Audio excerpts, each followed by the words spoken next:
Hello, you welcome. This is Moment for Thought. I am Ali Baba Baro.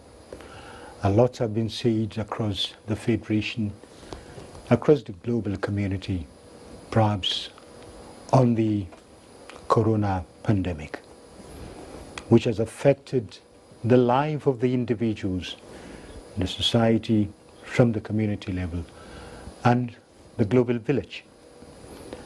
Fundamentally, the coronavirus has threatened the lives of the people across the globe. But there is one very, very vital issue, which perhaps the people have been talking by the sides, the issue of the economy. And even from the grassroots level of the economy, let me put it that way, individuals, trades, and what have you has suffered. National economies of many nations and the global economy generally, is facing a lull. And just recently, Mr. President Muhammadu Buhari, in his address to the nation on the pandemic, he specifically perhaps talked about the economy. How do we arrest the situation so that the adverse effect on the economy will be at the minimal level that will sustain the operations of the nations generally, let me put it that way. You're welcome to the program. I am Ali Baba Baro. I have eminent Nigerians in the studio to have a discussion on this. I have Malam Dauda Birma, former Minister of Education and one-time presidential aspirant on the platform of erstwhile AMPP. Malam Dauda Birma, a politician through and through, and of course a grassroots man, for his Sarkin Gabas Adamawa. Malam Dauda Birma is officer of the Order of the Federal Republic, OFR. You're welcome to the program. Thank you. I have Professor Kenife. He's a darling of us here. He's always here in our studio and discussing the economy. As what more to discuss actually on the COVID-19, but to talk about its effect on the economy. Correct. Because it is the omnibus of the whole system, so to speak. He is a macroeconomic policy analyst, a lead consultant on private sector development to the ECOWAS and chief economic strategies in the ECOWAS Commission. And these are very few of those international organizations Professor Kenife has been consulting for. You're welcome to the program. Thank you very much. Yes. Thank you. Let me start with Malam Dauda Birma, the elder statesman. You were a minister of the Federal Republic. And as a politician, I describe you too as a grassroots man. The fear from the beginning was that at least the coronavirus should stop at that urban centers where we receive visitors, but it's permeating through the fabrics of the country. And little economic activities are very much in the lull. How do you appreciate the situation? You as a politician and as an educationist, and of course as a grassroots man, you're always with the people. How do you see the situation? I will open up by saying that the coronavirus has hit me very hard. In that, one of the major casualties has been Malam Abba Kyari, the chief of staff to the president. I've known Malam Abba Kyari for something like 40 years. Though I come from Adamawa, I grew up in Borno, and therefore people of his generation are people who are like my younger brothers. Yes. And not only that, in introducing me, you said I was a presidential aspirant. In 2003, I stepped down for General Buhari, and I stepped down for him in 2007.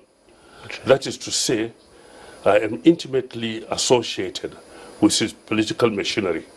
Therefore, talking of COVID-19 would be something which brings it very much home.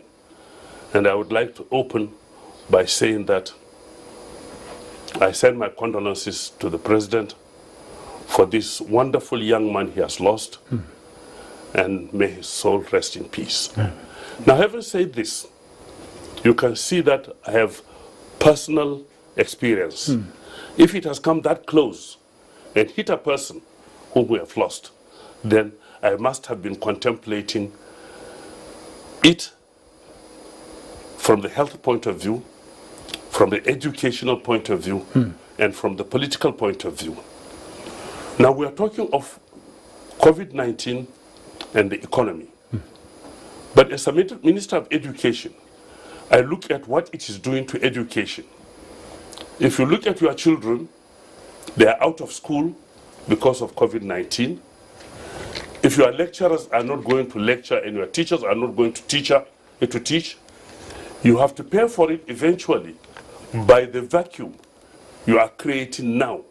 Because education is something which is followed 24 hours a day. The mother waiting for her children to come home is going to continue with the process of education.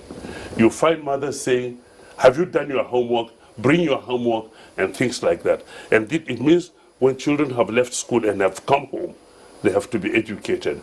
Therefore, the effect of COVID-19 on our education is something we are going to reap in the future. We have to brace ourselves. We have to prepare, and not to pretend that it is only a health issue.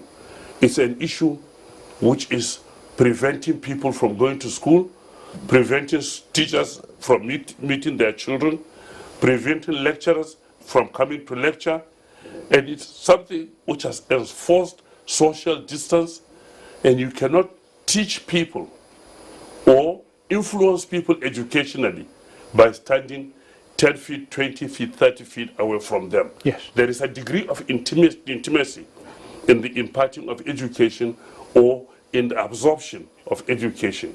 Therefore, COVID-19 has an effect for which we have to prepare. Yes. I want you to appreciate the issue at hand with COVID-19 and the economy. He said we're going to reap a lot of things in future. Yes. We are coming to presidential. Yeah, well, globally is a meltdown globally, yes. And most countries are going into recession, and some will be depression. But rather than go through all that, because of interest of time, go through the litany of wars on the global side, I think we could look at Nigeria, come closer home. There have been predictions, even by IMF, that we may come down with a minus 3.4% growth. But one thing that I need to mention is the order of battle. The order of battle. The order of battle. First is we know there was supply shock. Initially, there was supply shock from those countries, China, and that disrupted manufacturing activities because about 80% of our companies, manufacturers here, are dependent on imported raw materials.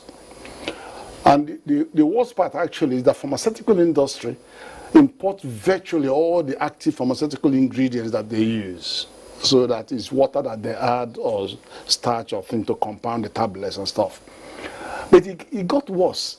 It wasn't just about the supply shock that translated to traders can't find the goods to import and those manufacturing can't get their raw materials. But they actually started blocking export of medical products, medical facilities, pharmaceutical products. India stopped exporting hydroquinone. Many things were being. So can you imagine that? When has it entered into our calculus that countries can actually stop sending things? But in terms of the order of battle here, in relation to the economy, first is protection of employment. That's the first order. How do we protect employment and prevent redundancies? Yes. I know that the legislator, the Federal House of Rep, passed a law immediately saying companies hold the staff as much as you can, obviously. They can give them 50% of salary, that's okay. And then recoup that from tax rebates. From employment, then the next one is recovery. How do we recover? But for you to say recovery, you have to carry out impact assessment, sectoral impact assessment to see which sectors have been hit and how they have been hit before you talk about how they're going to recover. I mean, aviation is an obvious suspect. It decimated aviation because their revenue is gone. They are even the cargoes. Where are the cargoes? Where are the passenger traffic? Where is there's a serious problem. And we have a fund that is running 22 aviation airports. Only one is viable.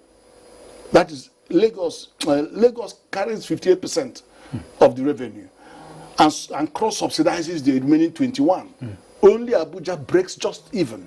None of the other ones are viable. They owed over 53 billion. If they turn the screw, all these airlines will go. And they are self-generating and self-IGR, which means they're not getting money from government.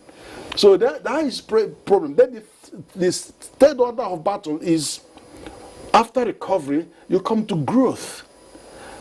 How do we now grow the economy after recovery? And then finally, you come to sustainability, because you talked about Economic Sustainability Committee led by the Vice President. You have to follow those orders.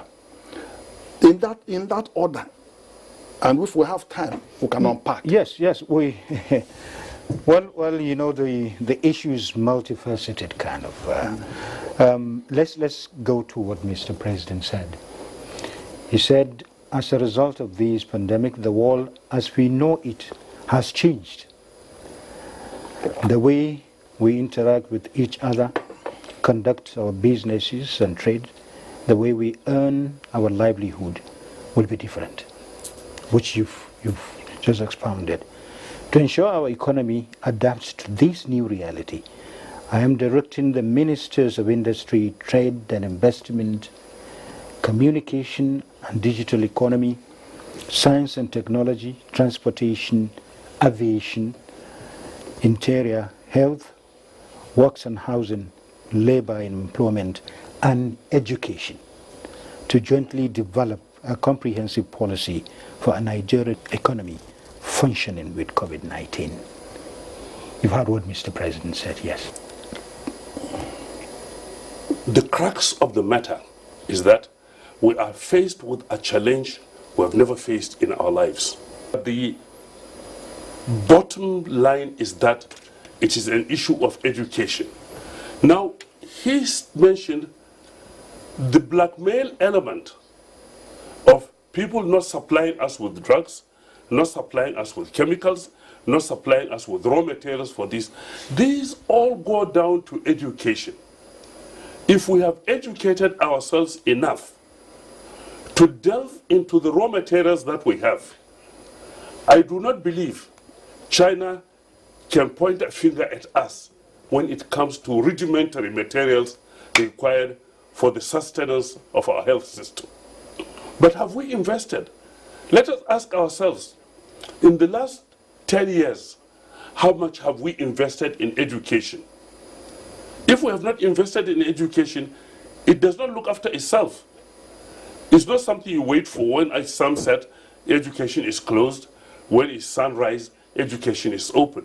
Education is a 24-hour business, and we must make sure that we use our forests, we use our farms to cultivate and bring what should be our pharmaceutical raw materials. We have the National Council for Pharmaceutical Research and Development. But have we given them attention? They are just a department which we think we give the funds to them 100 to keep them billion quiet. naira has been allocated to keep teaching them quiet. hospitals and what intervention. So yes. you just say what is education and what is associated in the fulcrum of education, Yes. so that we now work 24 hours a day to see the effect of our neglect on our health system, our pharmaceutical system.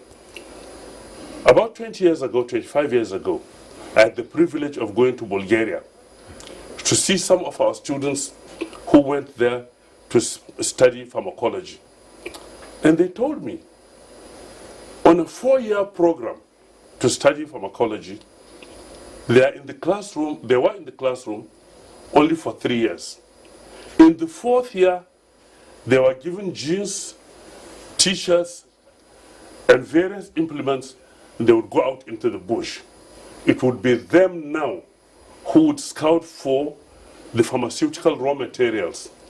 And they would come in the 4th year, they would be required to manufacture certain drugs and therefore make the country independent and not rely on China or Brazil or any other place to give them raw materials. If you look at it now, we have burnt not less than 70% of the pharmaceutical raw materials that grow in our bushes. Now, we should come back to our senses and now say, let us go to our farms, let's go to our bushes, let us go to our forests, and to bring the raw materials that are required for making us independent of people who we look forward to. Now, when you talk of pharmaceuticals and healthcare sort of things, you say we rely on India. As soon as you telephone India, they say we rely on China. And if the person you rely on is reliant on somebody else, then you have lost it even before you have started. Yes. Therefore, what I'm saying is that the president can make this committee much smaller. And he can make either himself or his vice president and his secretary to government members of this committee. And they should work 24 hours a day. Yes, he went ahead and said the ministers will be supported by the Presidential Advisory Council and Economic Sustainability Committee in executing this mandate. I'm also directing the Minister of Agriculture. You talk about horticulture and water. Yes. The Minister of Agriculture and Rural Development, the National Security Advisor, the Vice Chairman, National Food Security Council, and the Chairman, Presidential Fertilizer Initiative, what we talked about before we come to about the potassium content that we have in the country, initiative to work with the Presidential Task Force on COVID-19 to ensure the impact of this pandemic on our 2020 farming season is minimized. So there's a focus, but because you talk about a kind of multifaceted kind of things and the ministries, and you appreciate these frontline ministries that was lined up by Mr. President? Yeah, it's very, very coordinated action. But remember that there's so many different things happening. We have 3.5 trillion on the table from the CBN, and you know that they've got that. We have funds flowing in. European Union gave us 21 billion. You know, that money coming in. And there are also other public works programs that are targeted. For example, 774 local governments, 1,000 job per local government. And this committee, and I think the one good thing actually is to recognize that I'm glad that Vice President was made the chair of this. Yes. Because he has 4 years frontline street experience in handling the weakest of the weak. Yes. And you know, so he's got that feel. He's got that feel, especially when we're targeting employment. So I'm quite happy with that. But I think it's now come to a point where they also have to look at, you know, fiscal and monetary measures that need to kick in and the ways and means. They will look at employment and, you know, how employment intensive measures. That's why all these ministries, key ministries appointed, will have to go and look at some kind of public works program of some sort. Yes. That will be complemented. And I also like the fact that while the MDAs will enter into the equation with whatever works that they want to do in the framework of the 774,000 jobs that have to be created. The NDA will deal with the personnel costs. Yes. So it's streamlined. Yes. Now the issues now are, how are we going to deliver? You know, we have frameworks that exist where much of the intervention funds tend to go through the banking sector and get down. But we say that it doesn't reach everybody, particularly the informal sector. Yes. The informal sector accounts for 65% of our GDP, between 50% and 65%. And they account for about 92% of the employment. And you know how most of our money are actually not in the banking system. Yes. Prof, So I think we need delivery framework yes. that would actually reach the informal sector. Yes. If we are going to quickly ramp up employment. Yes. Very, very important. We're now talking about strategy, actually. The committee is there, and we know the problem, actually, that is happening. I think we're going to have a second discussion, perhaps that will come the following week. We'll continue with this discussion.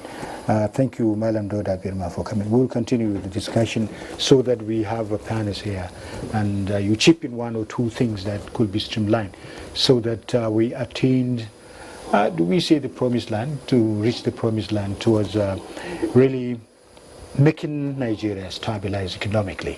Thank you very much, Professor Kennedy. Thank you. Yes. Well, you've had it all. You're talking about COVID-19 and the economy.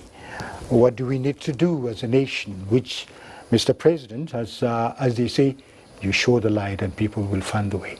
He's not only showing the light, he's participating in it. And he, Mr.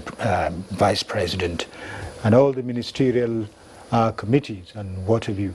We'll continue with the discussion on the strategy ahead and what we need to do as a nation, particularly these sectoral development. When you talk about education, when you talk about economy, health sector, and what have you, what do we need to do? In fact, to nip it in the bud should certain things like this come.